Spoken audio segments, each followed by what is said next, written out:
안녕하십니까. 또 새로운 한 주가 시작됐습니다. 행복한 아침 이재용입니다. 안녕하세요. 장예인입니다. 내일 모레가 스승의 날이에요. 네. 무슨 선물할까 고민하시는 분들도 계실 텐데 스승의 날 선생님께 선물 잘못했다가 김영란법 위반으로 걸릴 수 있다는 사실 알고 계십니까? 어디까지 가능할까요? 그거 오늘 알아보겠습니다. 네, 그리고 최근 우유나 식품에서 이것이 발견되는 바람에 주부들 사이에서 분분이 일었는데요. 건강을 위협하는 이것의 실체부터 또 가계비 다이어트 할 수 있는 비법까지 전해드리겠습니다. 월요일 행복한 아침 지금 시작합니다.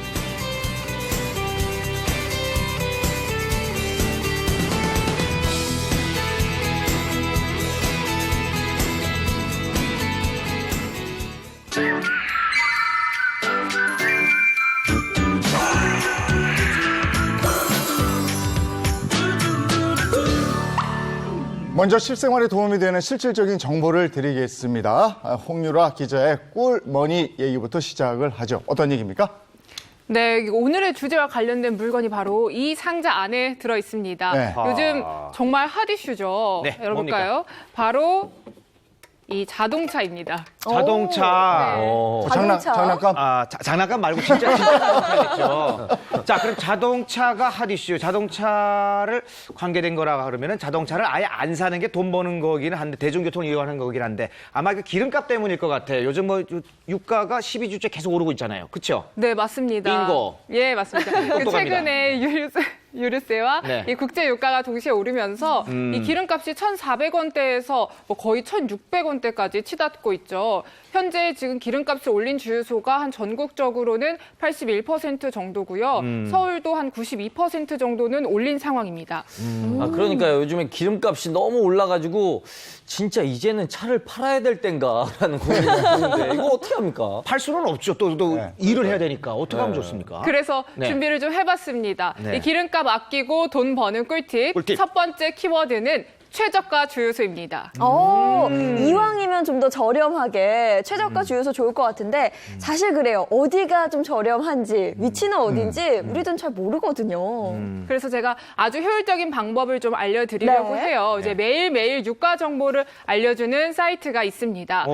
한국석유공사에서 운영 중인 오피넷이라는 곳이거든요. 네네. 네네. 그날의 기름값 정보를 알 수 있는 곳인 거죠? 네네네. 그래서 유용할 것 같아요. 네. 바뀌니까. 네. 이뿐만이 아닙니다. 이 오피넷과 제휴를 맺은 오일 나우를 활용을 하시면요. 최저가 주유소를 알아낼 수 있습니다. 그러면 내가 있는 곳 주변에서 어디가 제일 싼지 그걸 알려주는 겁니까? 그렇죠. 이 GPS를 이용하는 방식인데요. 네. 이 전국에 한 12,000여 개의 주유소 가운데 이 가장 가까운 최저가 주유소를 고르는 방식입니다. 어떤 위치에 있던 간에 2km 반경 이내에 있는 가까운 주유소를 고르고요. 그 주유소의 뭐 이동 거리, 판매 가격 이런 거를 다 자동으로 계산을 합니다. 그리고 이 길 안내 서비스까지 제공을 해준다고 하네요. 네. 제가 사용해봤는데 그 바로 누르기만 하면은 이게 경유인지 휘발유인지 선택도 할 수 있고 그리고 이걸 어디가 제일 가까운지 해서 다시 또 누르기만 내비게이션으로 연결이 돼버려요. 바로. 아주 편리하더라고요. 네. 네. 그리고 게다가 이게 휘발유와 뭐 경유별 가격, 또 세차 가능 여부, 또 심지어는 가짜 석유를 판매한 적이 있는 주유소인지 뭐 이런 정보까지도 제공이 됩니다. 정말 편리할 것 같아요. 세차 여부까지 네, 특이하네요. 편리하고 내가 절약할 수 있다는 느낌은 오는데 네. 돈 버는 방법 알려주시는 거잖아요. 그래. 뭔가 좀 이렇게 맞아. 좀 더 좀 벌 것 같은 느낌 이런 거 없어요? 물론 있습니다. 네. 있습니다. 그게 바로 두 번째 키워드입니다. 바로 할인 앱인데요. 네네. 이 앱을 이용하시면은 할인을 받을 수 있다는 건데 네. 제가 첫 번째로 소개를 해드리고 싶은 앱이 MOST라는 모스트 앱입니다. 이 앱을 이제 내일까지 결제를 하시면요.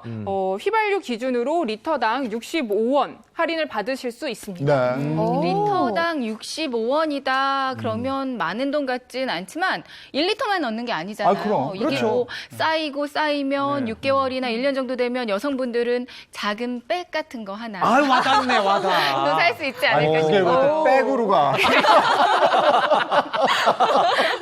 네, 맞습니다. 근데 할인이 네네. 이뿐만이 아닙니다. 또 이 있어요? 앱과 예, G사의 쇼핑몰과 제휴를 해서 할인 이벤트를 진행을 한다고 해요. 이 G 쇼핑몰에서 이제 리터당 150원 상당의 할인권을 구매를 하시고 이 앱을 통해서 결제를 하시면은 이제 할인을 받으실 수 있는 건데 이 할인권이 17일과 30일이 이틀 동안 딱 구매를 하실 수 있습니다. 근데 각각 5만 명씩 총 10만 명에게만 판매가 된다고 하네요. 아, 이틀에 그러니까 10만 명이에요. 17일이랑 31일인 거죠. 17일, 31일. 아, 17일, 31일. 적어라, 17일, 적어라. 31일. 17일, 31일. 아, 외워야 돼. 일단 외워야 돼요. 네. 네, 또 다른 거 없어요? 또. 물론 있습니다. 그래, 이제- 아침에 나가는데 좀 많이 좀 가르쳐줘요. 네, 알려드릴게요. 네네네. G회사의 오윈픽 어플이라는 건데요. 이 앱을 통해서 이제 예약을 하시고요. 현장에 가서 주유를 하시면은 네. 3,000원 죄송합니다. 네, 괜찮습니다. 네. 리터당. 리터당 100원 정도 할인을 받으실 수 있습니다. 100원은 더 큰 금액이잖아요. 할인 기간이 따로 있을까요? 백 나오는 줄 알았네. 100원이면 이제 작은 미니백 말고 이제 큰 백을 살 수 있는 기회인 것 같아서요. 아, 그렇게 굳이 아껴서 백 살 것 같으면 뭐하러 아낍니까? 이거는요, 이제 언제까지? 31일까지 적용이 됩니다. 네. 그런데 좀 주유소에 자주 간다고 해서 매번 할인이 되는 건 아니고요. 한도가 딱 있습니다. 딱 10,000원까지만 할인이 되고요. 또 이 혜택은 내부 사정이 생기면은 조기에 종료될 수도 있다고 앱에 명시가 되어 있습니다. 그런데 사실 어르신분들께서는요, 뭐 어플은 둘째치고 스마트폰 다루기도 어려워하시거든요. 맞아. 이런 분들 위해서 좀 다른 방법은 없을까요? 그래서 준비를 했습니다. 그게 바로 세 번째 키워드 알뜰 알뜰하게? 주유법인데요. 알뜰 주유법. 네. 자, 그 알뜰하게 주유하는 방법이 뭐 따로 있습니까? 그 주유하면 주유하는 거지. 모르시는 말씀인데 네. 정말 이 사소한 습관이 아주 돈을 버는 중요한 방법이죠. 그래서 이제 마련을 해본 알뜰 주유법을 이렇게 판넬로 정리를 좀 해봤습니다. 자, 볼까요? 자, 여기 있네요. 네. 첫 번째로 말씀을 드리고 싶은 건요. 네네. 될까요? 네. 하나, 둘, 셋. 아침 저녁에 어? 주유하기입니다. 왜요? 아침, 저녁이요? 조속으로 인사드리는 게 아니라 조속으로 그러니까 주유하기. 한낮에 더울 때 하지 마라 이런 얘기는 들었는데 왜 그런지 잘 모르겠어요. 네, 그 여러분 혹시 온도가 낮을 때 밀도가 올라간다는 사실 알고 계세요? 아, 그렇죠. 그래요? 그 타이어 공격도 마찬가지죠. 그것을 중학교 때인가 고등학교 때인가 한번 배웠던 것 같은데. 과학 시간에 좀 배운 것 같긴 한데. 그러게. 아니, 이게 밀도가 팽창하는 낮보다는요, 네. 좀 기온이 낮은 아침과 저녁에 주유를 하는 게 네. 훨씬 더 좀 더 많은 양의 기름을 주유할 수 있는 꿀팁이라고 합니다. 아, 그래요? 야, 이래서 사람이 배워야 된다고. 이 밀도까지 생각해야 되는지 몰랐는데. 아, 그러면 예전에 그 표현이 있었잖아요. 뭐? 꽉꽉 눌러 담아주세요. 이게 아침과 저녁에 되는 거군요. 그러니까 우리가 여기서 생각할 건 한낮에 넣는 건 안 좋다. 이거죠. 네. 팽창하니까. 알겠습니다. 네, 또 하나 이제 말씀을 드리고 싶은 게요. 이 휘발유 수송 탱크가 오는 그런 딱 공급 시간대는 피해서 주유를 하시는 게 좋습니다. 왜요? 이게 왜 그러냐면요. 네, 이제 새로운 휘발유가 기존의 휘발유랑 섞이면서 침전물이 올라와요. 그때 딱 제가 주유를 하게 되면은 그 올라온 침전물과 불순물이 내 차로 들어올 수가 있는 거죠. 네, 그러면은 뭐 연료의 효율도 떨어질 수도 있고 좀 심할 경우에는 차에 문제가 생길 수도 있다고 합니다. 아, 대단하다. 알겠습니다. 오, 기자님 참. 두 번째가 네네. 가득이요. 대신? 이거 우리 주유소에서 늘 쓰던 얘기 아닙니까? 가득이요. 그렇죠. 네. 되게 편한데, 많이 되게 써요. 편한데. 가득이요. 대부분 다 가득이요. 그러는데. 네, 이렇게 가득이요라는 말 대신에 네네. 띄워주시죠. 조금이요 할까요? 아니요. 딱 이렇게 3분의 2만 채워달라 이렇게 말씀을 해주시는 게 좋습니다. 가득 채우시면요. 네. 그 기름이 다는 속도가 좀 더 상대적으로 빠르다고 해요. 예. 그래서 조금 덜 채우는 게 기름이 주는 속도도 더 줄일 수 있는 방법이 되겠습니다. 왜냐면 차가 무겁거든. 무거워져. 탱크에 가득 차면. 근데 여기서 궁금한 게 하나 있습니다. 이 기름 넣을 때 사실 그냥 저기 3분의 2만 넣어주세요. 1과 2분의 1만 넣어주세요. 이게 좀 어려운데 리터로 하면 좀 괜찮지 않을까요? 네, 안 좋습니까? 아주 좋은 얘기 해주셨는데요. 뭐 금액이나 이런 것보다는 네네네네. 이제 리터 단위로 리터. 말씀을 해주시는 게 가장 좋습니다. 뭐 제 차의 연비도 알 수 있고 또 운전하는 습관도 알 수 있고 아주 일석이조죠. 그래서 뭐 주유소 가셨을 때 땡땡 리터만큼 주유해 주세요 이렇게 말하는 거를 권장해 보겠습니다. 네. 아. 이제는 가득이요 대신에 몇 리터라고 리터? 정확히 이야기하는 게 좋을 것 같고요. 마지막 세 번째 보면 주유는 연료 게이지가 땡땡땡인데 저는 사실 빨간불 들어와야 하거든요. 대부분 그렇죠. 네, 반짝반짝해야. 빨간 불일 때 넣는다. 그러는 것보다는요. 이제 주유소 연료 게이지가 네. 뭘까요? 볼까요? 딱 한 칸일 때. 네, 한 칸 남았을 때 주유를 하시는 게 좋습니다. 기름이 정말 거의 남지 않았을 때 주유를 하시면은 그 바닥에 있는 연료 탱크 바닥 부분과 휘발유가 부딪히면서 산화를 한다고 해요. 그러니까 일정량이 증발한다는 겁니다. 네, 그래서 게이지가 바닥을 치기 전에 그 전에 주유를 하시는 거를 추천하고 싶네요. 홍 기자님 말들해. 이거가 알뜰한 게 아니야. 아니 그리고 요즘에는 뭐 가득 넣어주세요 이런 데도 많이 없어요. 가서 셀프예요 직접. 그러니까 본인들이 그걸 측정을 하고 요 주유소는 싸구나 그래서 단 걸로 다니시는 곳도 있을 거란 말이에요. 알뜰하게 기름 넣어서 기름값 절약하시기 바랍니다. 네. 그게 또 돈 버는 방법이죠. 네, 저도 퇴근길에 좀 참고를 해봐야 될 것 같습니다. 네. 자, 이렇게 첫 번째 이야기 만나봤고요. 이제 두 번째 이야기로 넘어가 네. 볼까요? 네. 자, 두 번째 이야기는 뭘지 또 어떤 분이 준비했는지 궁금한데요. 네. 두 번째 박스는 어떤 분이 공개해 자, 주시는 두 번째 거죠? 박스는 자, 두 번째 박스는 제가 준비했습니다. 두 번째 박스는 이정수 바로 씨. 이건데요. 자, 보여드리겠습니다. 뭡니까? 뭡니까? 뭘까요?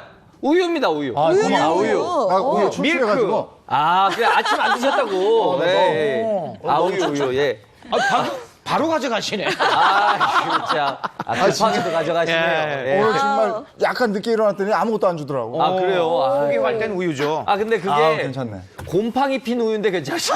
저런! 진짜 드셨어요. 어떻게? 곰팡이 폈어요, 저거? 자, 정말 다행인 뭐야? 게 이제 저 자리 이제 제게 될 것 같습니다. 이게 진짜예요? 아니. 뭐야? 사실 멀쩡한 거예요? 농담이고요. 저 우유는 굉장히 정상적인 우유이긴 한데, 네. 정말 안에 우유를 열었는데, 안에 시퍼런 멀쩡한데? 곰팡이가 피어 있었다면, 여러분, 어떻게 하시겠습니까? 이런 반응이 나오겠죠. 난리가 나죠. 난리 나죠. 난리 나죠. 우리가 마시는 거는 모르겠는데 이걸 애들이 마신다고 그러면. 끔찍합니다, 네. 정말. 근데 실제로 이런 일이 일어났다고 합니다. 유통기간이 지나지 않았는데 말이죠. 예. 이게 무슨 소리야? 무슨 소리예요, 그게? 네. 그렇죠. 깜짝 맞습니다. 놀랐는데요. 이게 네. 지난주 수요일에 기사가 네네. 사실 났던 얘기인데요. 네. 천안에 사시는 분이 자기 딸 아이에게 네. 우유를 먹이려고 했던 거예요. 이 우유가 뭐 일반 생우유도 아니고 멸균 우유였는데 이게 좀 이상한 치즈 냄새도 좀 나고 또 이상한 뭔가 이물질 같은 게 빨대를 꽂는 부분에 보였던 겁니다. 그래서 네, 진한 초록색 이물질이 이거요? 뭐 있었던 거는 네, 지금 보이는 화면인데요. 네. 이상하니까 이제 이분이 우유팩을 가위로 직접 잘라 보신 거죠. 네. 근데 저렇게 보시다시피 하얀색 덩어리와 초록색 곰팡이가 엉켜 있는 듯한 아이고. 이물질이 뭐 거의 손가락만한 크기로 뭉쳐 있었다고 합니다. 아예 살고 있었네. 아니 근데 멸균 넣으면은 저거 오래 보관하려고 멸균 처리해서 밀봉하고 이런 거 아니에요? 근데 어떻게 저런 우유에서 저런 곰팡이 물질이 나오지? 네, 이제 뭐가 업체에서는 문제예요? 네. 배송 과정이 좀 문제였다 이렇게 설명을 합니다. 네. 그러니까 배송을 할 때 어떤 충격이 가해졌고 그 충격이 가해지면서 빨대를 꽂는 부분에 어떤 파손이 생겼던 것 같고 그래서 곰팡이가 증식을 한 게 아니냐 이런 얘기인데요. 이 관계자의 말을 좀 들어보면은 이 멸균 우유 같은 경우는 우유 값을 7겹으로 포장을 한다고 해요. 그런데 이 빨대를 꽂는 부분만 알루미늄 아주 얇게 한 개층으로 포장이 된다고 합니다. 그래서 그 부분에 파손이 생겼지 않을까 이렇게 얘기를 하고 있습니다. 아유, 그 뭐 핑계야 되려면 많겠죠. 저는 근데 기사 저도 봤어요. 근데 이게 어제 오늘 일만은 아니에요. 올 초에도 그 다른 유제품 업체에서 그것도 아이들이 먹는 음료에서 또 곰팡이가 또 생겼다는 뉴스를 봤어요. 애들 키우는 입장에서는 속 터지죠. 화나거든요. 네, 맞습니다. 올해 초에 있었던 일인데요. 이제 온라인 커뮤니티에 글이 올라왔는데 이제 아이를 키우는 한 분이 5살짜리 아이 그리고 10개월짜리 아이에게 유제품 업체에서 나오는 아동용 주스를 이제 먹이 먹이려고 했는데 이게 빨대를 보니까는 얼룩덜룩한 이물질이 묻어 있고 좀 이상했던 겁니다. 역시 네, 곰팡이 덩어리를 발견했다 이런 글과 사진이 함께 올라왔는데요. 유제품 회사 직원과 함께 음료 용기를 직접 열어보신 거죠. 근데 네. 이렇게 보시다시피 커다란 녹색 이물질이 나왔다고 합니다. 아니 저거 진짜 그냥 봐도 곰팡이 물질 같은데 네. 저게 우리 아이 입으로 들어간다. 부모님 정말 화가 나죠. 그렇죠. 근데 저게 어떻게 근데 저런 이물질이 생겼을까 그거 참 궁금하네요. 앞서 말씀드린 것과는 사실 좀 비슷한 네. 얘기를 해드릴 것 같은데요. 네. 이 내부, 외부 전문 기관이 검사를 해봤다고 합니다. 네. 그런데 역시 운송 과정 중에서 어떤 충격이 가해졌고 그래서 이제 미세한 구멍이라고 하는 핀홀이 생긴 거죠. 거기를 통해서 외부 공기가 들어왔고 그래서 이제 곰팡이가 생겼다 이런 건데 뭐 사실 제품 자체는 문제가 없다는 것이긴 하지만요. 네. 어쨌든 문제가 생긴 것이기 때문에 그럼요. 이거 제품을 판매를 중단하고요. 그다음에 갖고 있는 보관 중인? 네. 보관 중인 제품 전량을 폐기 조치하기로 했다고 합니다. 그래도 어쨌든 아이가 마셨다는 거잖아요. 아이는 괜찮다고 해요. 어때요? 네, 다행히도 미열이 나는 거를 제외하고는 큰 문제는 없었다고 알려졌습니다. 그래요. 그래요. 근데 저런 곰팡이가 들어있거나 이물질 들어있는 거 이런 거 심심치 않게 보게 되거든요. 맞아요. 지난 3월에도 어린이들이 마시는 그 보리차 있어요. 네. 어린이 음료. 거기서도 곰팡이가 발견된 적이 있었거든요. 정말 그 사진 보니까 곰팡이가 그 음료 안에 둥둥 저렇게 떠 있더라고요. 아유, 저거 봐. 저게 유통기간도 안 지난 상태고요. 또 아이가 꽤 많이 마셨다고 하거든요. 아, 그래요? 아이고. 엄마가 얼마나 놀라고 정말 화가 났을지 상상이 갑니다. 먹는 건데. 저는 얼마 전에 그 안 그래도 그 아이스크림 있잖아요. 네. 아이스크림 그 냉동실에 있는 건데 거기에도 곰팡이가 피었다는 걸 보고 되게 깜짝 놀랐던 일이 있어요. 냉동실에서? 아니 지금 얘기했지만 냉동실에 있는 아이스크림이 어떻게 곰팡이가 생겨요? 그러니까 말이에요. 네. 아 그런데 네. 그 유통될 때 온도 관리가 잘못돼가지고 네. 뭐 이제 녹았다가 얼었다가를 반복하다 보면 그러다 보면 곰팡이가 또 생길 수 있다고 얘기를 하더라고요. 먹는 과정에서 그럴 수 생각만 해도 있겠네. 끔찍합니다. 네. 어이 정말. 아니 근데 저런 거는 진짜 유통 과정에서 온도를 굉장히 세밀하게 맞춰야 되겠네요. 그러니까 저 곰팡이 핀 거 봐봐요. 녹았다가 다시 얼면 충분히 그러니까. 저럴 수 있겠어요. 곰팡이 아이스크림도 아니고 여름에 되게 녹았다가 다시 어는 과정이 되게 흔하거든요. 맞아. 이제 배송 과정에서 네. 이제 다시 냉장고에 넣으려고 하는데 그걸 이제 기다리는 동안 녹아버려요. 그걸 다시 넣으면 네. 또 얼고 그 과정에서 곰팡이가 생길 수 있다고 합니다. 어쨌든 그저 곰팡이는 그저 애교 수준이에요. 예. 저번에 그 아이스크림을 먹다가 보니까 예. 이게 뭐가 딱딱 입에 씹히길래 이게 무슨 너트 견과류인가해서 확 씹었는데 이게 볼트 너트 할 때 끼우는 거 있죠 공구 네. 너트가 안에 들어있었던 거예요. 이가 부러졌겠죠. 아이고, 이가 아이고. 상했겠죠. 정말요? 너트 아이스크림인가 뭐. 이 안에 들어있었던 이거 거예요? 봐봐요. 공업용 너트가 들어갔던 거예요. 얼마나 놀랐겠어. 안 그래도 그게 또 저 어디 갔나 아이스크림- 했겠네. 볼트만 있고. 그러니까 어이가 아이스크림 없네요. 모양이 약간 너트 모양으로 생기긴 했네요. 근데 저게 어떻게 들어갔지? 어떻게 저 먹으면 정말. 큰일 나거든요. 어머. 저 신기하다. 저게 어떻게 들어가? 저 일부러 넣었다고 생각할 수 있을 정도로 저렇게 생겼네. 그러니까 말도 안 되는 거죠, 저거는. 그러니까요. 듣기만 해도 정말 엽기적인데 저는 또 이 얘기 들었어요. 뭐요? 편의점 김밥에서 네. 어금니가 어금니 김밥. 어금니가 나왔다고 들었어요. 아니 김밥에서 어떻게 어금니가? 와, 세상에. 이게 사람들이 이게 도대체 네. 무슨 일이냐 해서 검사를 물론 해봤죠. 네. 그랬더니 어금니는 사실 아니었습니다. 그래도 다행이네. 치아 충전제라고 결과가 나왔어요. 이게 어쨌든 이 회사에서 이 이물질이 나온 건 엄연한 사실이니까 이 제품 만드는 회사에서 좀 더 주의를 했어야 하지 않나 생각이 됩니다. 얼마 전에 또 SNS 인플루언서가 판매한 호박즙에서도 네. 또 맞아. 곰팡이 발견됐거든요. 네. 그 입구 용기 입구 부분에 이렇게 곰팡이가 쓸어 있더라고요. 이거예요? 네, 난리 네. 났었죠. 굉장히 이슈가 됐는데요. 이 파우치 입구를 기계가 잠그는 과정에서 덜 잠기면서 유통이 되거나 아이고. 또 보관 중에 공기 중에 이제 노출이 되면서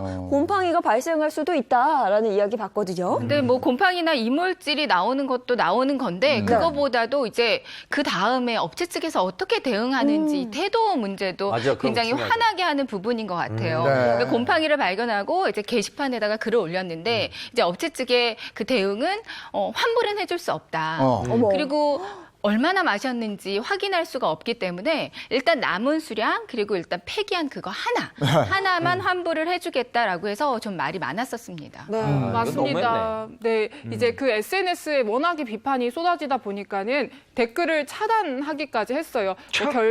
결론적으로는 이 호박즙을 전량 다 환불을 해주겠다 이렇게 조치를 하기는 했지만요. 늦었어. 워낙에 이제 부실한 대응이 이어지다 보니까는 이 인플루언서 스타가 판매를 했던 뭐 옷, 또 화장품 이런 데에 대한 문제 제기도 더 많아졌고 뭐 아예 등을 돌리신 분들도 적지 않다고 합니다. 아, 그래요. 그 곰팡이 자체를 막고 뭐 배송 과정에 이런 문제점을 갖다 다 커볼 수 없지만 이 대응이 문제인 거예요. 올 저 초에도 한 식품업체가 컵밥 안에서 이물질이 발견됐는데 이걸 갖다가 이게 보니까 2cm 정도 곱슬머리에 머리카락이 나온 이거예요? 거예요. 저거 보세요. 네, 고객센터에 이제 업체 고객센터에다가 전화를 했더니 업체에서 뭐라고 했는지 아십니까? 뭐라 그랬습니까? 네, 뭐 죄송하다 그럴 것 같죠? 이게 죄송하다고 그냥 해야 되면 끝나는 거 아닙니까? 우리 생각은 그런데 그 업체에서는 이제 고객님 그 수작업으로 진행되기 때문에 그럴 수도 있다고 저희는 봅니다. 그리고 또 나중에 그 관계자도 해당 그 고객에게 뭐 먼저 죄송하다고 생각한다면서 네. 말은 했지만 네. 그 담당 그 상담한 직원한테 확인해 본 결과 뭘 했냐면은 이 머리카락은 네. 일상적으로 작업하다가 충분히 들어갈 수가 있다라는 얘기를 했다고 해요. 그게 무슨 대응입니까? 변명하는데 안 되는 그렇겠네. 거죠. 변명, 수작업으로 해서 일상적으로 들어갈 수 있다 그럼요. 그러면 작업하는 중에 직원 머리끄댕이 잡았다고밖에 볼 수가 없는데 그게 무슨 말씀이야. 그래, 싸웠네. 아무튼 일단 이게 미안하다고 정중하게 마음을 다해서 사과하는 게 먼저일 것 같은데 그런 변명으로 일관했다는 게 좀 아쉽네요. 근데 사람 심리가 또 그런 게 있어. 그러니까 미안하다 그러면 자기가 인정한다고 생각하는데 일단 확실하게 미안한 건 미안하다고 얘기하고 뭐 보상 배상할 게 있으면 해주고 이래야 소비자 입장에서도 좋지.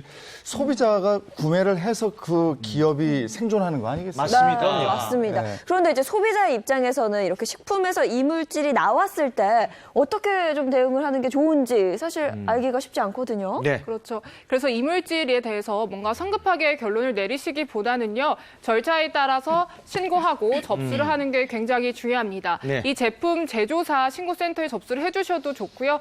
아니면은 식품의약품안전처 부정불량식품 신고센터가 있습니다. 이곳에 접수를 해주셔도 좋은데요. 1399번이네요. 네, 1399번으로 접수를 해주시면 좋고요. 반드시 기억을 해주셔야 할 점이 이 이물질이 나온 제품 그리고 이걸 찍은 사진을 갖고 있으셔야 합니다. 이게 나중에 증거 자료가 되기도 하고요. 만약에 피해 보상을 원하신다 하면은 반드시 첨부를 하도록 되어 있습니다. 네, 사진 촬영과 제품 보관 꼭 잊지 않으셔야 될 것 같고요. 네. 자, 마지막 상자는 또 곽지연 네. 사부님께서 준비하셨다면서요. 네, 마지막 상자는 이제 제가 준비했습니다. 이제 상자 안에 뭐가 들어있을까요? 네, 저희가 모르죠. 꼭 이러더라. 그냥 보여주지.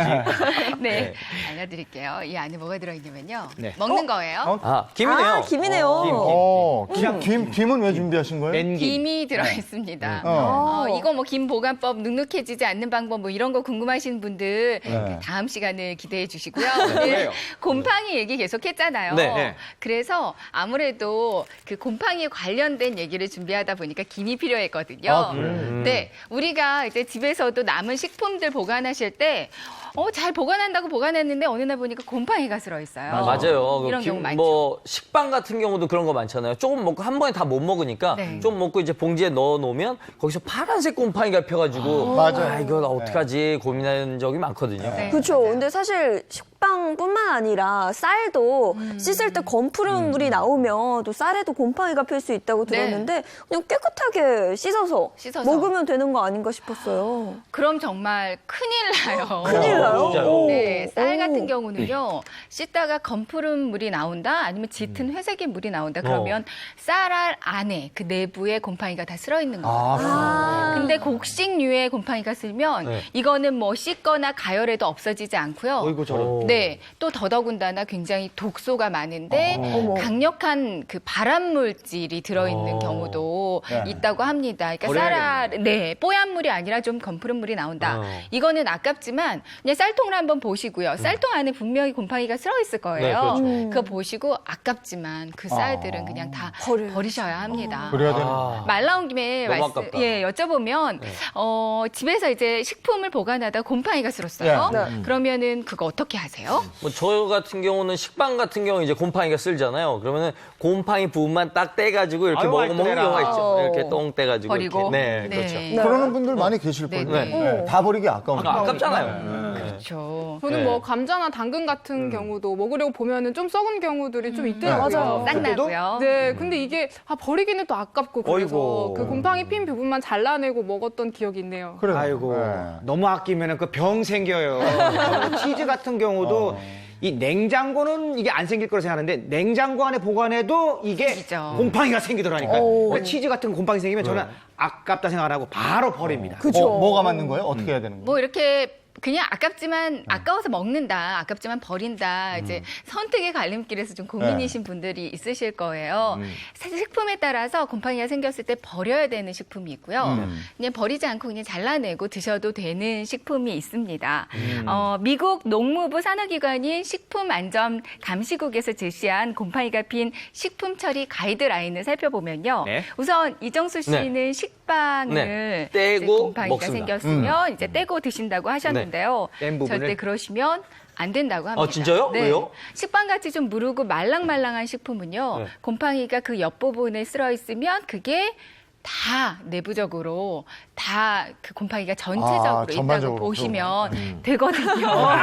네, 눈에 보이지 않는 곰팡이가 그 식품 내부까지 파고 들어가 있는 경우가 있어서 드시면 안 됩니다. 식빵은 버리셔야 돼요. 그러니까 빵이라든지 뭐 햄이라든지 이렇게 네. 약간 말랑말랑하고 이런 거는 곰팡이가 피었으면 다 버려라. 네, 이게 맞는 얘기다. 아무래도 수분 함량이 높고 네. 물렁물렁한 제품은 눈에 보이지 않는 곰팡이가 내부까지 다 파고들어 있을 수 있어요. 네. 그러니까 버리시는 게 좋습니다. 아깝지만 식빵은 그냥 버려주세요. 네, 버려야겠습니다. 네. 버려야 할 식품 중에서는 치즈가 있는데 저 같은 경우는 치즈 버리는 걸 아주 잘했네요. 네네, 자주 맞아요. 버려야 되겠네. 모짜렐라 치즈처럼 좀 말랑말랑한 치즈는 버리는 게 맞고요. 네. 네. 맞아요. 근데 좀 딱딱한 치즈들도 있잖아요. 네. 딱딱한 치즈들은 그렇죠.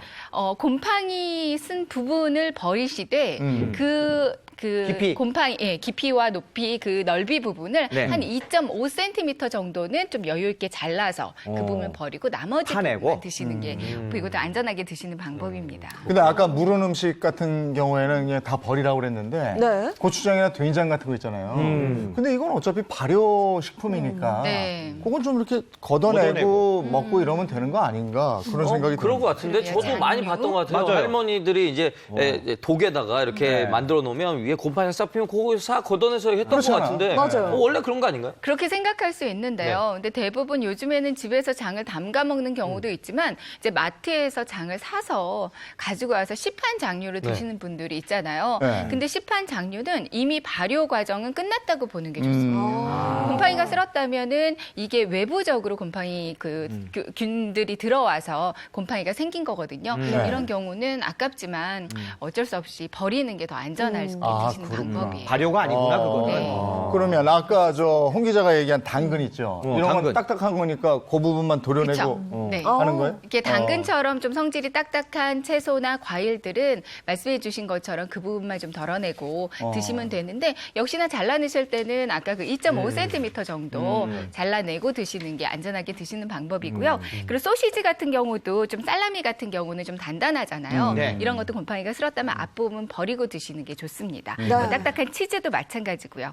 이런 식품들은 좀 단단한 그 치밀한 구조를 가지고 있어요. 네. 그래서 곰팡이가 안으로 침투할 가능성은 비교적 낮고요. 네. 또 수분 함량도 비교적 낮기 때문에 눈에 보이지 않는 독소의 배출이 일어날 가능성이 낮다고 합니다. 이런 것을 드셔도 괜찮을 것 같아요. 그러니까 쉽게 말해서 일단 눌러보세요. 네, 눌러서 무른 식품들은 곰팡이 피면 바로 버리시고요. 네. 딱딱한 식품들은 그 부분 도려내고 드셔도 될 것 같습니다. 네, 딱딱하지만 그래도 2.5cm 정도는 여유 있게 잘라내고 네. 그리고 드셔라. 이거 기억해 주시면 좋을 것 같아요. 근데 2.5cm를 도려내야 되는데 뭐 마늘이나 알감자 같은 거 도려내면 없단 말이에요.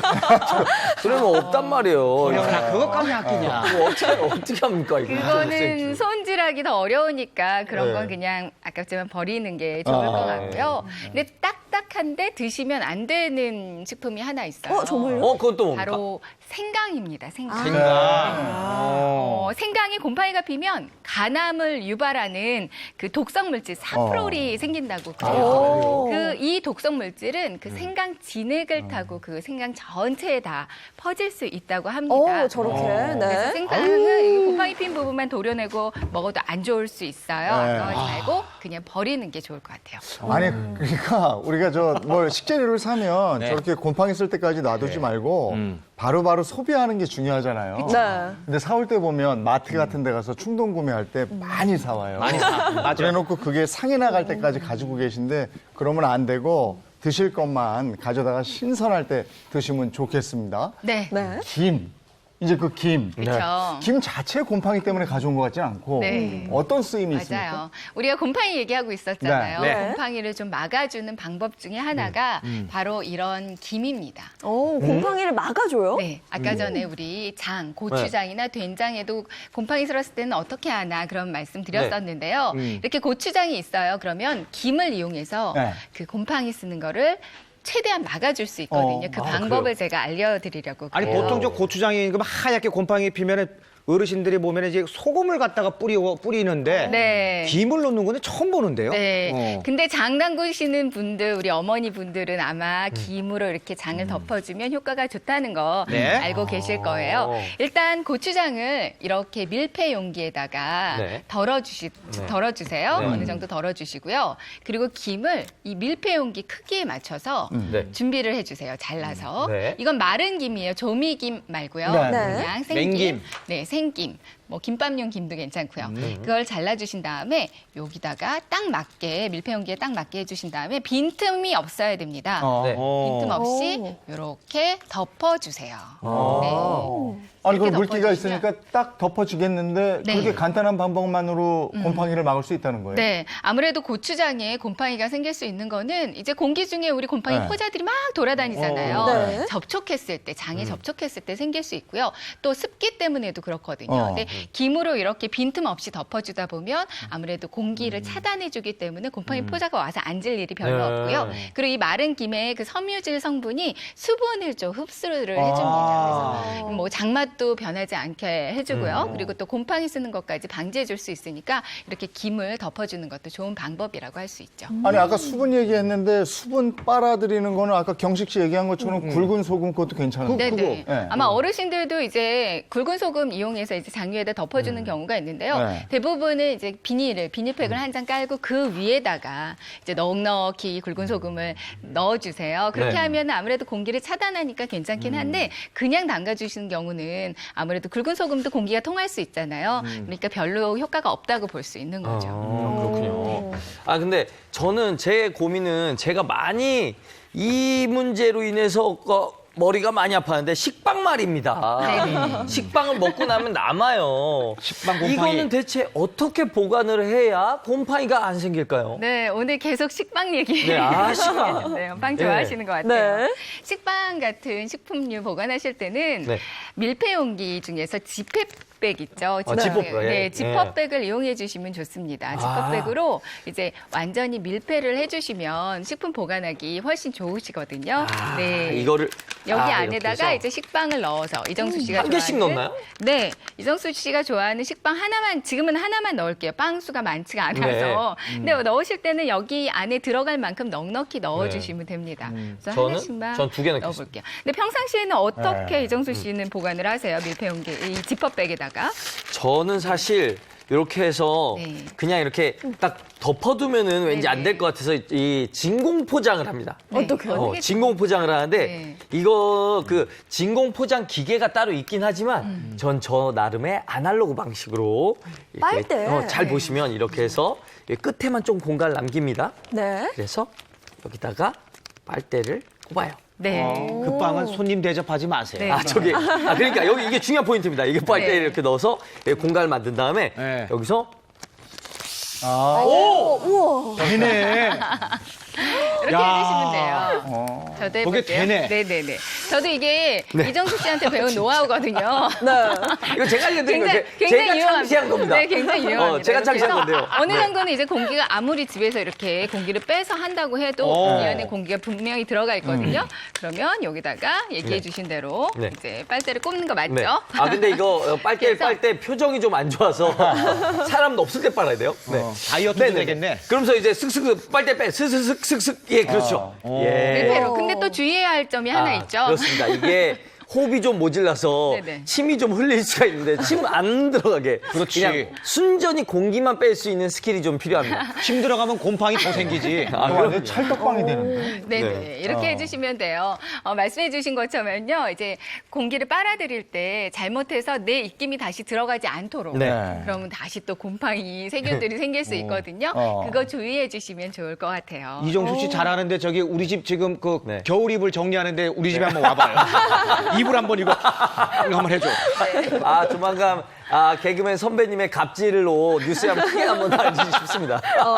근데 이제 보시면. 장비 없으면 어떡하냐. 그죠. 빨대를 또 찾으려고 하면 네. 없을 때가 있죠. 예, 그럴 때는 네. 막 빨대를 찾다가 못 찾겠으면 네. 그냥 물을 준비해 주세요. 물 어떻게? 물 하나만 이용해도 밀폐, 진공 포장을 할 수가 있고. 저거 물 들어가면 안 되는데. 그렇죠. 식빵인데요. 하는 방법은요. 일단 이렇게 네. 공기가 막 들어가 있어요. 네. 그러면 물 안에다가 어느 정도 이렇게 집어넣어주세요. 입구가 닿지 않게만. 닿지 않게. 네. 입구 닿지 않게, 물만 들어가지 않게. 왜냐면 오. 이게 물의 압력 때문에요. 네. 진공 포장이 될 수밖에 없거든요. 네. 네, 이런 식으로. 빵이 제대로 대접받네. 네네. 아유. 하시면 빵뿐만 세상에. 아니라 어머. 단식품들도요. 정말 되세요? 네. 저 압력 차이 때문에 저렇게 네, 되는 압력 거. 차이 때문에 이렇게 밀폐가 됩니다. 네. 그냥 생각보다 물에만 되게 잘 담가주시면, 되는데요? 네. 이렇게 한 다음에 냉동 보관하면 되는 네. 거예요? 뭐 금방 드실 거는 그냥 이 상태로 실온 보관만 해도 공기만 네. 차단해줘도 좀 맛있게 드실 수 있고요. 좀 더 길게 먹겠다 하면은 이 상태로 그냥 냉동실 안에다 두고 드시면 다시 드실 때는 꺼내서 실온에다가 잠깐만 보관하면 다시 네. 뽀송뽀송 맛있어지거든요. 뽀송뽀송해져요, 다시. 네네네 되거든요. 미안해. 이렇게 그렇게 드시면 될 거예요. 아, 이렇게 또 꿀팁을 하나 배워갑니다. 그리고 사실 홍유라 기자가 아까 뭐 감자나 좀 딱딱한 당근 얘기하셨잖아요. 사실 이거 한 박스 또 세일할 때 사다 놓으면 그 안에 곰팡이 뭐 쌍나고 다 펴요. 이거 네네. 막을 수 있는 방법 없을까요? 보통 감자 같은 거는 어떻게 보관하세요? 그냥 신문지 그냥 깔고. 네, 신문지 덮어서 좀 그 박스처럼. 건조하게 해서. 하고. 네, 그렇게 통통 되게. 많이 네네. 사다 보니까 그게 막 다시 또 재배가 돼. 그리고 감자가 더 자라 막. 감자가 한참 나올 때가 장마철이거든요. 네. 그래서 이거 보관 잘해야 돼요. 맞아요. 감자는 뭐 아깝잖아요. 금방 네. 쌍나고 쌍난 거 어떻게 먹기도 또 독성 물질이 또 생기잖아요. 네. 그래서 감자는 쌍나지 않게 또 곰팡이 생기지 않게 보관을 잘 하셔야 되는데요. 보통은 이렇게 뭐 박스에다가 사온 그대로 보관하실 텐데 이거 하나만 있으면 곰팡이 생기지 않는 감자를 드실 수 있습니다. 아 진짜요? 네, 이렇게 구멍 뚫린 바구니 같은 네, 거요? 바구니 오. 같은 것만 준비해 주시면 돼요. 네. 네, 저희가 이제 박스를 준비했는데요. 이거는 그냥 집에서 흔히 사용하는 그 종이 박스. 네. 네네네. 있는데 뭐 라면 제가 좀 박스? 안에 잘 보이게 하기 위해서 여기를 좀 뚫어놨어요. 네. 네, 집에서는 안 뚫어도 된다는 말씀이시죠? 네, 그쵸? 그럼요. 보여주진 않아도 되니까요. 이런 성긴 박스, 아니, 플라스틱, 플라스틱도 좋고요. 이런 철제로 된 바구니도 좋습니다. 바구니 같은 거를 안에다가 일단은 이거는 조금 높이가 높은데 좀 낮은 걸 준비해 주셔도 되고요. 이런 걸 안에다가 이렇게 상자 안에다가 깔아주세요. 네. 그리고 보시면 감자를 이제 감자를 처음 사오시면 네. 흙이 너무 많다. 네. 그러면 좀 어느 정도는 털어주세요. 아 털어. 네. 제가 털겠습니다. 네, 왜냐하면 이 흙 안에 곰팡이 포자들이 많이 있을 수 있거든요. 네. 이것 때문에 감자가 금방 곰팡이 슬고 버리게 되는 경우가 있으니까 어느 정도 있으면 네, 흙은 어느 정도 털어주세요. 그리고 박스 안에다가 그냥 이렇게 넣어주시면 됩니다. 아, 바닥에 간단하네요. 떨어뜨려 놓는구나. 아무래도 이 바닥과 맞닿지 않게 그리고 흙이 아래쪽으로 떨어지게 이렇게 해서 보관하는 게 좋거든요. 네. 보관해 주시면 돼요. 이 안에다가는 맨 밑에다가는 그 신문지 있죠. 네. 신문지 같은 거 한 장 깔아주고 그 위에다가 이렇게 보관해 주시면 됩니다. 아니 저는 또 고민이 또 있는 게 집에 이제 채소 같은 거 먹다 남으면 네네. 그것도 이제 곰팡이 쓰고 이제 일찍 죽는 경우가 굉장히 많이 있거든요. 그런 다른 채소들도 뭐 이렇게 보관하면 되나요? 어떻게 해야 됩니까? 뭐 채소들도 마찬가지로 아까 뭐 밀폐용기 그 지퍼백 안에다가 보관하셔도 되고요. 아니면은 비닐팩 같은 거 이용해서 보관하시는 방법도 있거든요. 비닐팩 이용해서 네, 그러면 이걸로 한번 보여주시고요. 네, 제가 이거는 보여드릴게요. 치우겠습니다. 채소 같은 건 오래되면 이게 또 쌈채소. 물러요, 맞아요. 흐물흐물해지고 가늘어지면서 줄어들어요. 네, 맞습니다. 이런 거 일단 드시고 남은 것들도 있고요. 물기 있는 경우도 있고, 이제 물기가 없이 그냥 보관해야 되는 경우도 있는데요. 이런 채소는 오히려 반대예요. 이런 비닐팩 하나 준비해 주시고요.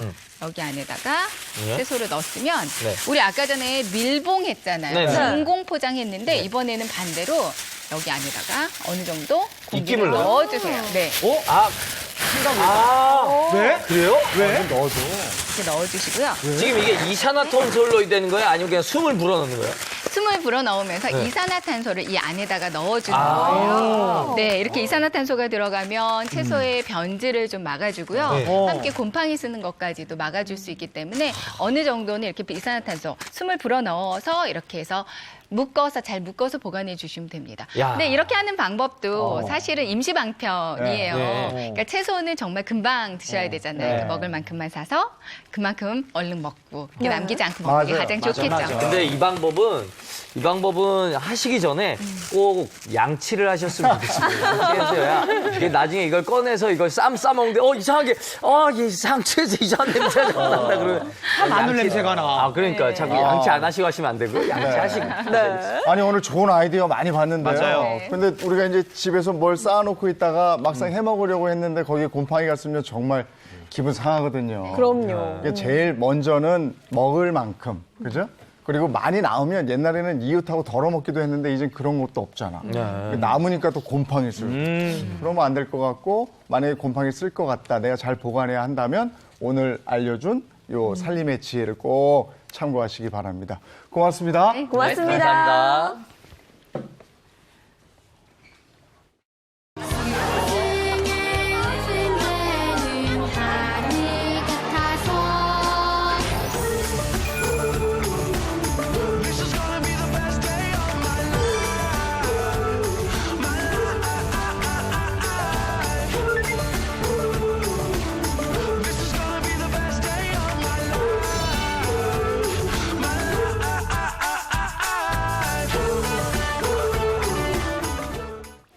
아니 어릴 때 지금 화면에서 나왔지만 스승의 날 되면 선생님 가슴에 카네이션 달아드리고 네. 선생님 고맙습니다 감사합니다 이랬잖아요. 네, 많이 그랬었죠. 아, 진짜. 예전에 학교 앞에, 그쵸? 많이 그랬죠. 그래 학교 앞에서 이제 저희 같은 경우는 이제 스승의 날 때 학생들이 좀 일찍 나와서 네. 선생님이 올라오시는 계단의 양쪽을 네. 쫙 도열해갖고 선생님 오셨다고 막 박수 쳐드리고 그럼. 네, 환영해드리고 그랬었거든요. 근데 요즘 선생님들은 그런 얼마나- 모습 좀 보기 힘들죠.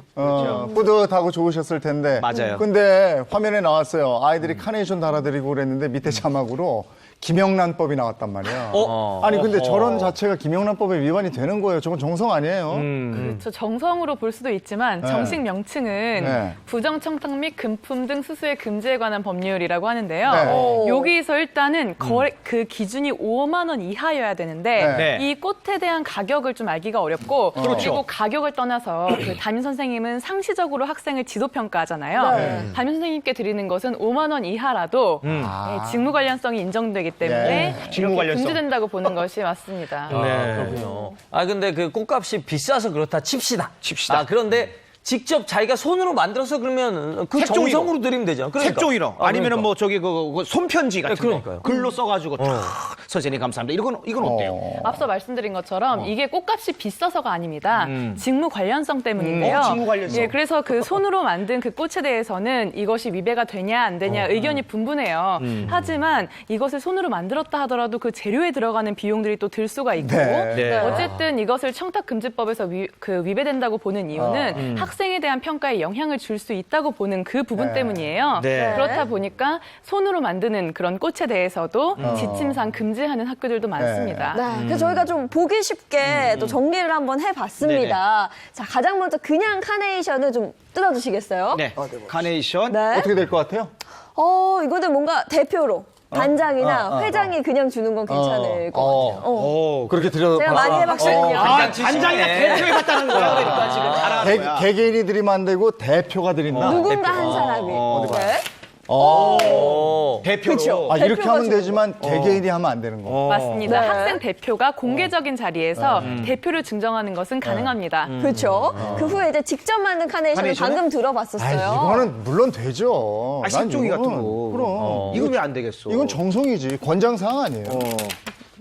이것도 학생 이거 그래요. 대표가. 이거 딱 대표가 해야 돼요. 직접 만든 건데도 대표가요? 예, 앞서 말씀드린 것처럼 의견이 분분해요. 근데 역시 마찬가지로 학생 개개인에 대해서는 평가에 영향을 줄 수 있기 때문에 직무 관련성이 없다고 볼 수가 없어요. 그래서 실제 생화처럼 학생 대표가 공개적인 자리에서 대표를 증정하는 것은 뭐 전혀 문제가 없다라고 보고 있습니다. 대표가 할 일 많어. 근데 이때도 중요한 것이 그 네. 가액 기준이 뭐 그 만든 꽃이지만 네. 그것이 5만 원 이상이라고 한다면 또 문제가 될 수 있어요. 5만 원 뭐 초과한다고 거기다 하면. 금가루 뿌리겠어요. 만든 게뭐 5만 원 넘겠어. 몇천 원 하겠지. 그럼 제가 말씀드린 거 손편지. 손편지는 진짜 인간적으로 괜찮아야 된다. 맞아요. 그러니까. 이건, 마음을 담은 건데. 그야말로 정성 아니에요? 정성인데 내 마음인데. 그럼 우린 다 괜찮다.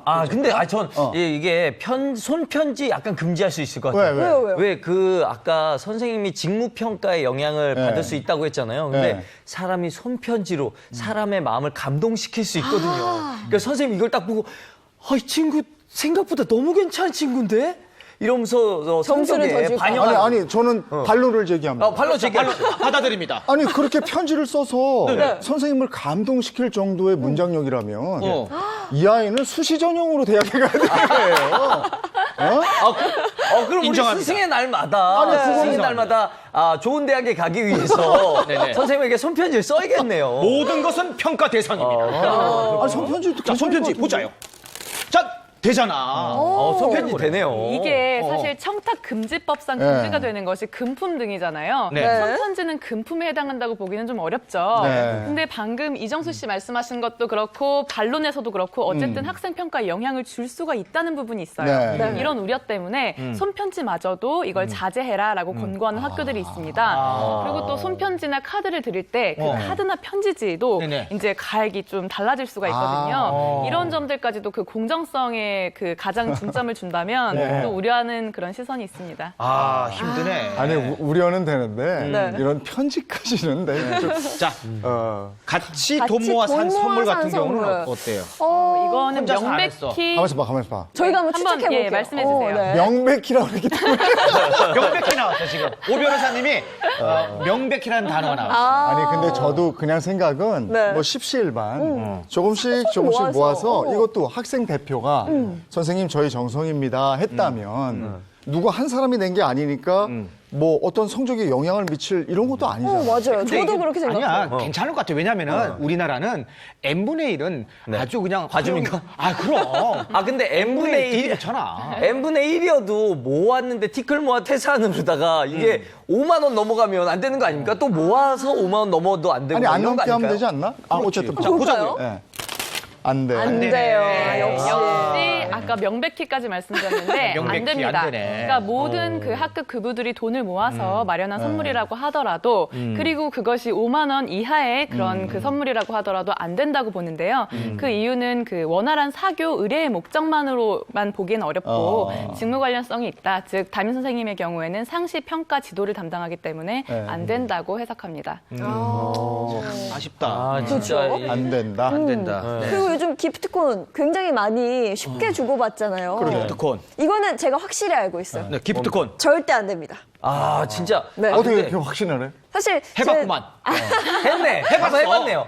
해본 건 아니고 제 주변에 제일 친한 친구가 부부 선생님이에요. 그래요? 네. 선생님. 그래서 좀 들어봤더니 요즘은 그렇게 이제 메신저로 기프트콘을 많이 주신대요. 근데 그럴 때 이제는 딱 잘라서 어머님 안 됩니다. 김영란법 때문에 안 됩니다 하면 정리가 아주 깔끔해진다고 들었거든요. 네. 안 되는 걸로. 안 될 것 같아요. 근데 지금 얘기 들어보니까 뭐 지금 현역 선생님께서 안 된다 하시는데 그러니까. 할 말이 없지 우리가. 유치원에서도 안 되나? 나는. 먼저 볼까요? 이모티콘은 안 되는데. 괜찮은데. 네. 안 되죠. 이모티는 안 되는 괜찮은데 기프트콘은 안 돼. 네. 그렇죠. 기프티콘은 어느 정도의 그 가액이 네. 들어있는 것이잖아요. 역시 청탁금지법상 금지되는 부분이고요. 그리고 그 기프티콘이라는 것은 사실 이 마찬가지로 학생의 상시 평가에 대해서 영향을 미칠 수 있다고 보는 것인데 어쨌든 법적으로 정해져 있으니 또 선생님들께서는 이렇게 잘 완곡하게 거부를 잘 하신다고 합니다. 그렇구나. 이것도 안 되는군요. 네. 진짜 그런 것 같긴 하네요. 제가 유치원에서 이제 아이가 이제 생활하다 보면은 약간 이제 뭐 실수할 수도 있잖아요. 그래가지고 그거에 대해서 어떻게 조금 제가 마음이라도 선생님 너무 잘 챙겨줘서 고맙다고 이렇게 전달하고 싶은데 그것도 안 된다 그래갖고 기프티콘을 어떻게 안 되겠습니까? 좀 부탁 좀 드리겠습니다. 그랬더니 그것도 또 안 된다고. 방금 유치원 말씀을 하셨는데요. 유치원도 청탁금지법에서 규정하는 공공기관에 해당합니다. 애들도? 그렇기 때문에- 유치원 예, 애들도? 유치원. 유치원인데? 네, 그렇기 때문에 유치원의 경우에도 유치원 선생님을 대상으로 이제 그런 기프티콘 보내는 것 안 됩니다. 아우 너무 냉정하시네. 오 변호사님. 제가 냉정한 게 아니라 그렇지, 법이. 이게 법이 정말 그 인지상으로는 이게 정말 정성이고 감사한 마음의 표현인데 너무 제한이 많은 것 아니냐라고 생각하실 수가 있어요. 자, 그러면 좋아요. 스승의 날도 스승의 날인데, 자, 지금 좀 운동회도 있고, 소풍도 있단 말이에요. 네. 그 간식이나 그 김밥을, 선생님, 저희 엄마가 하나 더 싸는데, 김밥을 집에서 싸가지고 저기 그냥 김치에다 이렇게 드는데, 그것도 안 된단 말이에요. 간식. 아니 저는 아직 이거는 안 뭐 된다고 아직 말씀 안 모르는데 드렸습니다. 아니 저는 이게 간식 정도는 되는 게 그렇죠. 그 제 주변에도 보면 어린이집 같은 데 있잖아요. 예, 예. 그러면은 거기에 그 아이들 생일이고 이러면 네. 같이 생일 파티 하거든. 맞아요. 네네. 그럼 그때 엄마들이 간식하고 케이크하고 해서 선생님들하고 같이 이렇게 드시고 나눠 이런다고. 먹고. 오. 그러니까 그런 건 되는 거지. 어린이집 보내시잖아요. 오. 그 간식이 무슨 되잖아. 뭐 아니지. 방금 어린이집 말씀하셨고 네. 그리고 선생님께 드리는 간식, 네. 친구들과 나눠 먹는 간식 같이 다 나눠 먹는 달라질 수 있습니다. 한번 달라요, 보실까요? 이것도. 어머. 아니 말의 뉘앙스로 봐서는 안 된다는 것 같아. 그러니까요. 볼까요? 다르네. 학생들은 되고 교사 대상은 안 된다. 안 된다. 아, 왜 이렇게 야박해요? 선생님께 드리는 그런 간식은 안 되고요. 안 되고? 네. 유치원이든 어린이집이든 학교든 친구들 사이에 학생들끼리 나눠 먹기 위한 간식은 가능합니다.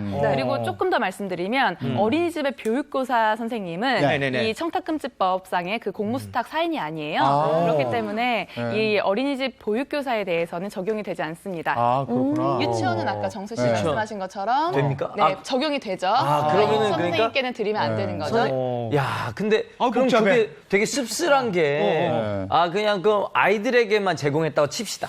아이들 이렇게 너희들끼리 먹어 그랬는데 진짜 너희들끼리만 먹어 그래야 되는 거 아니에요. 선생님이 그걸 중간에 이렇게 나 한 입 먹어볼까 이렇게 먹어도 안 되는 겁니까? 아니, 그러니까 애들이 그럴 수 있을 거 아니야. 선생님도 맛보세요. 맛보세요에서 먹으면 지금 김영란법에 의해서 이게 이렇게 되는 겁니까? 그럼 어떻게 되는 겁니까? 근데 그러면 요걸 한번 생각해봐요. 네. 학교에 선생님만 계시는 건 아니에요. 그렇죠. 서무로 계시는 분들도 있고 요즘엔 또 뭐 학폭이 뭐 운영위원 뭐 이런 따로 것도 있고 있고. 네. 뭐가 많아요. 그런 네네네. 분들은 어떻게 되는 거예요? 아주 학교 보안관도 좋은 있고. 말씀이신데 네. 먼저 그 어린이집부터 생각을 해보면 네. 어린이집의 보육 교사에 대해서는 청탁금지법 적용이 안 됩니다. 네. 그런데 원장 선생님의 경우에는 네네. 누리 과정을 운영하거나 네. 아니면 정부의 국공립 어린이집을 위탁받아서 운영하거나 네. 상시 근로자가 이제 여성의 경우 300명 이상 그리고 일반 상시 근로자 500명 이상인 경우에 직장 어린이집을 위탁받아서 운영하는 경우 이 경우에 어린이집 원장 선생님은 청탁금지법의 적용 대상이 됩니다. 예. 그래서 안 되고요.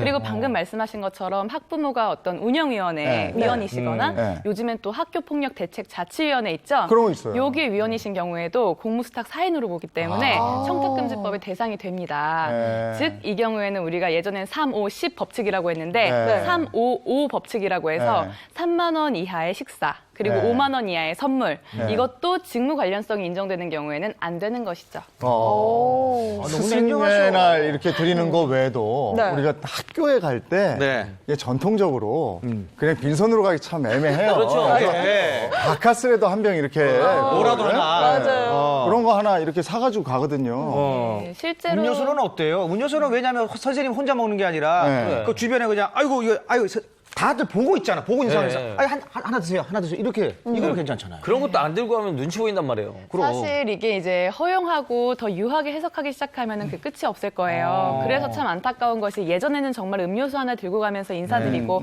하는 게 전혀 문제가 되지 않았었죠. 그렇죠. 근데 이제 공정성을 더 강화하자라는 입장에서 이걸 제한하다 보니까 그 기준이 필요해요. 어떤 건 되고 어떤 건 안 되고 하는 것들이 더 오히려 혼란을 만들 수 있기 때문에 네네. 아까 우리 기프티콘 안 됐죠? 안 됐죠. 기프티콘 사실 1,000원 정도도 안 되는 경우도 있어요. 아, 그래요? 맞아요. 예, 그런데 지금 음료수의 경우에도 마찬가지로 네. 그 학생에 대한 지도 평가를 상시적으로 이행하기 때문에 네. 직무 관련성이 인정이 되어서 작은 캔커피 하나도 안 됩니다. 아우. 아예 안 된다고 생각을 해야 되네요. 아니, 안 저도 되는 자꾸 안 거예요. 된다고 말씀을 드리는 게 참 마음이 아프네요. 네. 자, 그러면은 선생님한테 너무 감사한데 이렇게 표현할 방법이 없으면 안 되잖아요. 표현할 방법이 뭐가 있을 텐데 뭐가 있을까요? 예, 물론 방법이 있습니다. 일단 그 학생에 대한 지도 평가를 다 마친 다음, 즉 그 학년이 끝나고 나면 네. 더 이상 그 학생에 대한 평가를 하지 않게 되죠. 이때에는 선생님께 이제 3만 원 이하의 식사나 5만 원 이하의 선물할 수 있고요. 네. 그런데 만약에 이 선생님께서 또 학년이 올라가서도 담임을 맡으시거나 네네. 아니면 교과 담당으로 또 들어오셔서 평가를 하게 될 경우에 그때 땡큐죠. 너무 감사하죠. 또 안 됩니다. 안 돼요? 안 되고 안 또 되는구나. 요즘에는 선생님들 사이에 이제 학생에 대해서 대화를 주고받거나 네. 왜냐하면 그 학생에 대한 진로에 대해서 또 같이 상의해 주시는 경우들도 있잖아요. 네. 이렇기 때문에 학생에 대한 그 평가가 끝난 다음에도 네. 완곡하게 거절하시는 경우가 있어요. 네. 근데 이게 청탁금지법이 시행된 이후부터 이제 굉장히 선생님들께서도 조심하시는 분위기이기 네. 때문에 네. 학부모님들께서 좀 이 점은 이해를 해주셨으면 좋겠습니다. 야, 이게 진짜 스승의 은혜, 진짜 선생님께 진짜 감사한 마음을 담으려면 정말 3년 동안은 잘 품고 있다가 이제 졸업한 이후에 찾아가시는 게 가장 현명한 방법이 아닐까 싶네요. 감사의 네. 표현을. 네, 그러니까 감사 표현의 그 시점을 조금 늦추셔서 네. 정말 감사했던 그 마음을 그대로 간직하셔서 그래요. 그 자녀가 다른 학년으로 올라간 다음에 깊이 표현하시는 게 좋겠습니다. 그리고 또 이제 초등학교 같은 경우에는요, 그 내 선생님이 결혼하시는 경우가 있어요. 네. 그러면 선생님이 결혼하시니까 그건 이제 축의금을 아까 뭐 5만 원 내라고 그랬잖아요. 네. 그 정도 좀 내고 싶은데 그래서 성의 표현을 하고 싶은데 네. 근데 지금 말씀하시는 거 보니까 그것도 안 된다고 그러는 절대 안 될 거구나. 것 같아요. 아니 5만 원 아래에서 그 정도 성의 표현을 결혼이나 이건데 경조사인데 결혼도 안 되나요? 안 예, 돼요? 많은 분들의 반응이 바로 딱 이건데요. 그래서 청탁금지법에서 원래 예외 규정을 두면서는 사교나 의례나 부조 목적으로는 가능하다라고 했었는데 네. 이때에도 담임 선생님 그리고 교과 담당 선생님으로서 평가를 담당하고 있다고 하면 네. 축의금도 안 됩니다. 잠깐만 너무 안 된다 그러니까 내가 지금 약이 올라서 그러는데 네네네. 자 그래요. 자 내 아이의 선생님이 내 아이의 선생님이기도 하지만 사실 따지고 보면은 나랑 옛날부터 절친이야, 친구야. 친구한테는 그 친구이기도 해. 그러면 그때는 줘도 되잖아요. 야, 설정이 진짜 약이 많이 오르셨네. 아니 너무 안 된다 하시. 그건 되는 거 아니에요? 이때도 사교, 의례, 부조 목적이다라고 주장을 하실 수는 있겠지만 또 반면에는 아이의 담임 선생님이다라는 입장이 있을 수 있죠. 네. 논란이 될 수 있는 행동은 하지 않는 게 좋습니다. 그 축하의 마음을 담으셨다가 자녀의 그 학년이 끝난 다음에 이제 그 결혼 선물을 하시는 게 좋을 것 같고요. 되는 게 있습니다. 뭐예요? 학생분들이 네. 이제 선생님을 정말 축하하는 마음으로 진심의 마음으로 열심히 축가를 다 함께 부른다. 아. 이건 가능합니다. 축가 부르는 축가 부르거나 편지. 축가, 근데 그 축가 굳이 따지면 그거는 인건비 아닙니까? 인건비 아닌가? 연습 시간 막 네, 이런 공연 하지만 시간. 청탁금지법에서 금지되는 부분이 금품 등 수수를 하는 게 금지가 되는 네. 것이거든요. 네. 열심히 마음을 담아서, 마음을 담아서 뭐 노래를 인건비라고까지 얘기하셨지만 네. 노래 부르는 것에 대해서 그것을 금품 수수라고 볼 수 없겠죠. 네. 그런 경우도 있고 저도 한 가지 또 궁금한 게 있는데 뭐예요? 만약에 졸업도 다 했어요. 근데 그 당시에 한 6만 원짜리 선물인데 네. 할인 특가 이벤트 같은 거 네. 4만 원 정도에 샀단 말이죠. 5만 원 아래야. 할인으로, 네, 할인으로. 할인으로. 이 경우도 김영란법에 걸릴 수 있는 거예요? 예, 이걸 제가 답변을 드리면 네네. 앞으로 선물을 드릴 때 영수증을 첨부하는 일이 생길 것 같은데요. 네. 일단 그 말씀하신 것처럼 영수증상의 거래 가액을 확인할 수 있다면 네. 4만 원으로 보는 거예요. 근데 이제 만약에 그걸 증빙할 수가 없다면 시가로 봅니다. 그러니까 또 논란이 될 수가 있죠. 예, 그래서 그리고 또 할인을 받을 때도 막 50% 이하로 원래는 8만 원짜리인데 4만 원으로 대폭 네네. 할인했다. 이런 경우에는 또 문제의 소지가 될 수 있기 때문에 5만 원 이하의 그 선물 가액을 지켜주시는 게 좋습니다. 선생님이 보고 아이고 할인 제품이네요. 아니, 할인 제품 사셨네? 고맙습니다. 이럴 수도 있고. 그럼 전 그렇게 얘기했습니다. 저는 이제 선생님들한테 선물 줄 때 선생님 진짜 감사합니다. 이거 너무 비싸다고. 괜찮습니다. 연예인 할인 받았거든요. 사실은 그 선물이라는 게 금액으로 더 감사한 마음을 표현하는 것은 아니잖아요. 네, 그렇죠. 그런데 우리 아이를 담당하고 계실 때는 너무 그 감사한 마음을 표현하기도 어렵고 손편지까지도 혹시나 그 공정성에 논란이 있었던 그런 상황이었으니까요. 네. 학생 끝나고 이제 법에서 정하는 적정한 범위 내의 선물을 진심을 담아서 드리는 게 가장 좋겠습니다. 네, 알겠습니다. 그러니까 이게 우리가 그런 마음이 있어요. 안 줘도 되나? 내가 가는데 빈손으로 가도 되나? 맞아요. 남들은 김영란법이라고 그래도 뭔가 하는 거 아니야? 하겠지? 우리 애만 불이익이 오는 거 아닐까? 이런 불안감이 있는데요. 지금 오수진 변호사하고 얘기하다 보니까 다 안 되는 거네요. 맞습니다. 그러니까 옆에 있는 분도 안 하고 계세요. 그러니까 그건 걱정하지 마시고요. 맞아. 그냥 가서 정성껏 보살펴 주셔서 고맙습니다. 인사 라고 한번. 하시면 네. 좋겠어요. 예, 알겠습니다. 고맙습니다. 고맙습니다. 오늘도 날씨가 낮에는 좀 덥다고 그러는 것 같은데 그렇죠. 예, 날씨 궁금합니다. 어제는 서울의 낮 기온이 29도까지 올라서 여름이 아닌가라는 생각까지 들었는데요. 오늘은 뭐 기온이 오른 만큼 깜짝 비 소식도 있다고 합니다. 야외 현장 바로 연결해 보도록 하죠. 김혜연 캐스터. 네, 주말 잘 보내셨는지요? 이 달력은 5월인데 한여름을 방불케 하는 더위였죠. 오늘 어제만큼 주말만큼은 아니지만 때이른 더위는 여전하겠습니다. 한낮에 서울은 25도, 경북 의성은 30도 가까이 올라서 반소매 차림도 덥게 느껴지겠습니다. 하지만 아침 저녁으로는 열기가 빠르게 식어서 제법 쌀쌀하니까요. 얇은 겉옷 챙기는 게 좋겠습니다. 내리쬐는 봄볕에 자외선 지수도 높습니다. 전국이 높음 단계까지 오를 텐데요. 오존 농도까지 전국 곳곳에서 나쁨 수준을 나타내겠습니다. 오존은 마스크로도 걸러지지 않아 호흡기에 무척 치명적이니까요. 볕이 강한 오후 시간에는 실내에 머무르는 게 좋겠습니다. 현재 서울과 경기 등 중서부 지역과 영남에서 미세먼지 농도가 높게 나타나고 있습니다. 대기 정체로 오전과 밤에 중서부와 일부 영남 지역에서 공기가 탁하겠습니다. 전국에 구름 많은 가운데 오후부터 밤 사이 서울 등 경기 북부와 영서 북부에 5mm 미만의 비가 조금 지나겠습니다. 건조함은 여전합니다. 전국 대부분 지역에 건조특보가 이어지고 있는 가운데 영동 지역은 일주일째 건조경보가 내려지고 있습니다. 작은 불이 큰 불로 번지지 않도록 주변 점검 잘 하셔야겠습니다. 기온은 점점 더 올라서 한낮에 서울 25도, 전주 28도로 서쪽 지역은 25도를 웃돌아 덮겠고요. 강릉 21도 등 동해안 지역은 동풍의 영향으로 20도 안팎에 머물며 선선하겠습니다. 이번 주 남부와 제주로 비 소식이 잦습니다. 기온은 점점 더 높아져서 주 후반 서울의 낮 기온이 29도까지 치솟겠습니다. 식약처에 따르면 3월에서 5월 식중독 환자가 한여름보다 더 많다고 합니다. 조리된 음식은 식힌 후에 반드시 냉장 보관해 주시고요. 육류나 생선은 충분히 익혀서 드셔야 합니다. 무엇보다 중요한 건 개인 위생이겠죠. 남은 보온보다 건강하게 나시기 바랍니다. 이번 한 주도 행복하게 보내세요. 지금까지 상암동 DDMC에서 날씨였습니다.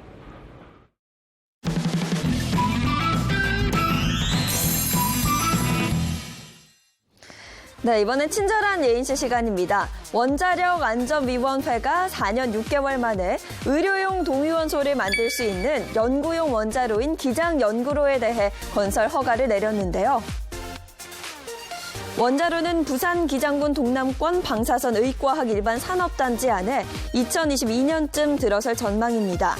현재 전량 수입해 사용되고 있는 몰리브덴을 비롯해 이리듐 등의 동위원소를 국내에 안정적으로 공급할 수 있게 됩니다. 부산 기장군은 이번 결정을 환영하며 원자로 건설이 조속히 이루어질 수 있도록 모든 행정적 지원을 아끼지 않겠다고 밝혔습니다. 지금까지 친절한 예인 씨였습니다. 한낮에는 정말 아주 덥더라고요. 여름 같은데 그래도 아침 또 밤으로는 좀 쌀쌀한 기운이 있어요. 일교차가 심하다는 얘기잖아요. 네. 건강관리 더 잘하셔야 되겠습니다. 네, 그리고 오늘 비 소식도 있다고 하니까요. 외출하실 때 작은 우산 하나 챙겨보시면 좋을 것 같습니다. 저희는 내일 아침 8시 더욱 신선하고 알찬 내용으로 돌아올게요. 행복한 아침, 행복한 하루 되십시오. 고맙습니다. 고맙습니다.